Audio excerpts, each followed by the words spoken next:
배 대표님, 예. 이번 여론조사를 보면은 윤석열 대통령에 대한 탄핵과 그 체포 과정이 우리 정치판도 좀 바꿔버린 것 아닌가 하는 생각이 드는데. 그렇습니다. 이재명 민주당 대표 지지율이 30% 중반대에서 30% 초반, 그리고 30%까지 붕괴된 것도 있지만, 예. 이 중도층의 변화가 심상치 않다는 거죠. 그렇습니다. 지금 이 대선 후보에 대한 선호도 적합도 조사에서 중도층의 유보가 44%인데 제일 높죠. 네. 이게 12월 17일에서 19일까지 조사한 때는 34%가 유보했는데 그렇죠. 10%가 유보로 지금 돌아선 거예요. 왜 중도층이. 그랬을까요? 왜 그랬을까요?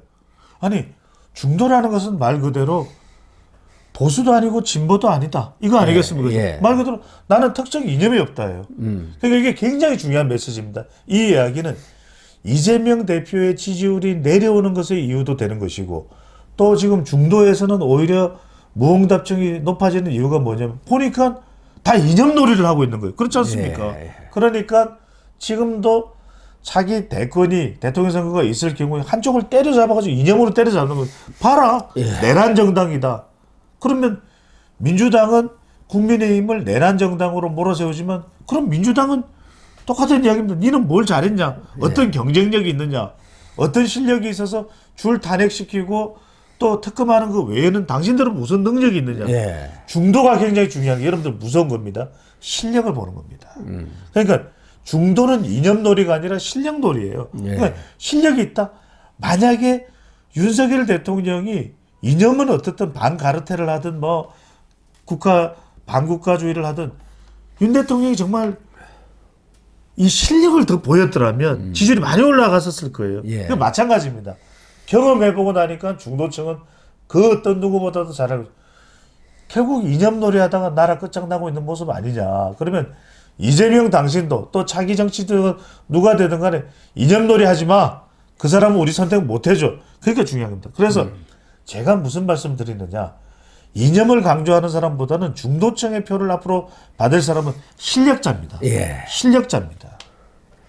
그래서 이 정당별 지지 분포도도 보면은 중도층이 12월 3일에서 5일 그때 바로 비상계엄 선포 이후 아닙니까? 그렇죠. 그때 민주당이 38, 국민의힘 19였는데 이번에는 민주당 37, 국민의힘 28로 국민의힘은 아주 부쩍 올라가 버린 이런 결과가 지금 나오고 있는 그렇습니다. 것이고, 또 하나는 이번 여론조사 NBS 조사에서도 이재명 28, 김문수 13, 홍준표 8, 오세훈 6, 한동훈 5% 이렇게 나왔는데, 갤럽 여론조사에서도 이재명 31, 김문수 7, 홍준표, 한동훈 각각 6, 오세훈 4.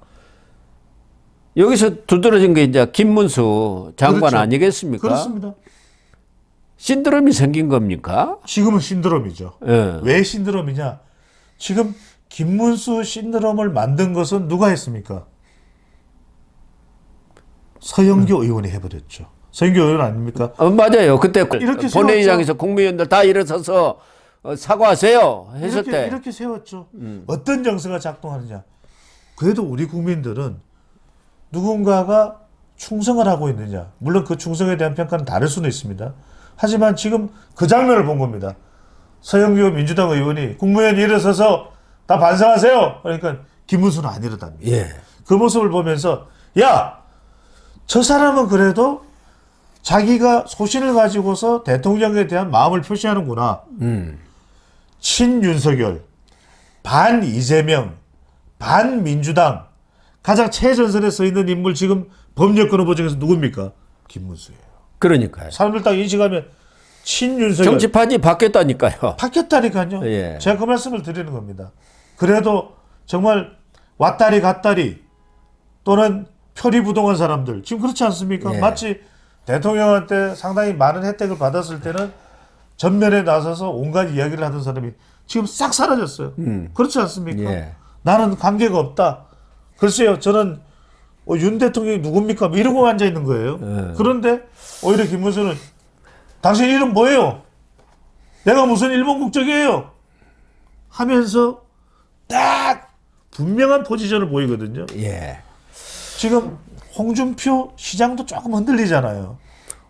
홍준표 시장은 그렇게 뭐 지금 대권 사실상 도전 선언해 놓고 움직이는데 지지율은 별로 안 나오네요. 그러니까요. 예, 그리고 또 미국 트럼프 대통령 취임식 간다고 그렇게 또 홍보를 해야 되네요. 원래- 뭐 혼자 가는 것도 아니고 뭐 여러 사람들 뭐 사람이라고 좀 생긴 사람들은 다 취임식에 가던데 어떻게 또 길을 뚫어가지고 초청장 받아가지고요. 그래서 그런 부분들이 거기 뭐 이철우 경북지사도 가는 것 같은데 자기 혼자만 아니 트럼프 대통령이 그냥 대구시장으로 불렀겠습니까? 이렇게 또 오고 있네요. 한국의 대권 주자로 자기만 딱 불렀다 이거 아닙니까? 물론 이제 그것도 상당히 효과로서 이제 필요는 한데 지금 뭐 속이 보이니까. 한동훈 전 대표도 안 간다 그러거든. 엄중한 시기에 초청했는데 안 간다는데. 초청 받은 것 같아요. 예. 받았는데 안 간다. 안 간다고 했고 이제 지금 보면은 오세훈 시장도 그렇고 이 상황에서 제일 지금 보수층에서도 1위 김문수, 그다음에 국민의힘 지지층에서 1위 김문수, 그렇습니다. 대구 경북에서 1위 김문수입니다. 대구 경북에서도 이재명을 앞서 버렸더라고요. 1위 김문수입니다. 근데 또 이번 MBS하고 갤럽 여론조사를 보면은 MBS는 이재명이 28입니다. 김문수, 홍준표, 오세훈, 한동훈을 합치면 32예요. 그렇죠. 이 다 보수 후보들 아닙니까? 맞습니다. 물론 갤럽에서는 이재명 31이고 그 다음에 김문수, 홍준표, 한동훈, 오세훈 합치면 23입니다. 그렇죠. 여기는 좀 떨어져 있지만 이거 해볼 만한 싸움으로 되어 있구나. 그러니까 아까도 잠깐 얘기한 대로 이 3강, 4강이 경선에서 치열하게 붙어가지고 그렇죠. 정말 거기서 딱 한 사람이 나오면은 이게 정말 판을 완전히 뒤집을 수 있는 어떤 전기를 마련할 수도 있겠다. 저쪽은 다 정해져서 그럼요. 옛날 이해창골 아닙니까? 그럼요. 뭐 경선이고 말고 할 것도 없잖아요. 없죠. 예. 그러니까 오히려 훨씬 더 효과를 그래서 제가 드리는 말씀이 뭐냐면 얼마나 그걸 효과적으로 하느냐. 가령 이런 것도 있습니다. 한 4-5명이 대선 후보로 올라온다면 저는 국민의힘은 지금 비상시국 아닙니까? 예. 1위 당선자는 대통령 후보, 2위는 말 그대로 국무총리 후보가 되는 겁니다. 예. 그러면 오히려 우리가 후보자들끼리 서로 협력을 안 하는 상황들이 많았잖아요. 그러면 저는 1, 2, 3, 4, 5의 역할을 딱 구분해 놓는 겁니다. 1위는 대선 후보, 대통령 후보, 2위는 이 사람이 대통령이 될 경우에 국무총리를 시켜야 돼서 그러면 단일화 이야기 이런 거 할 필요도 없지 않습니까? 세 번째는 그 사람은 전당대회에 당대표로 나간다. 그러면요. 그 다음에 네 번째는 선대본부장.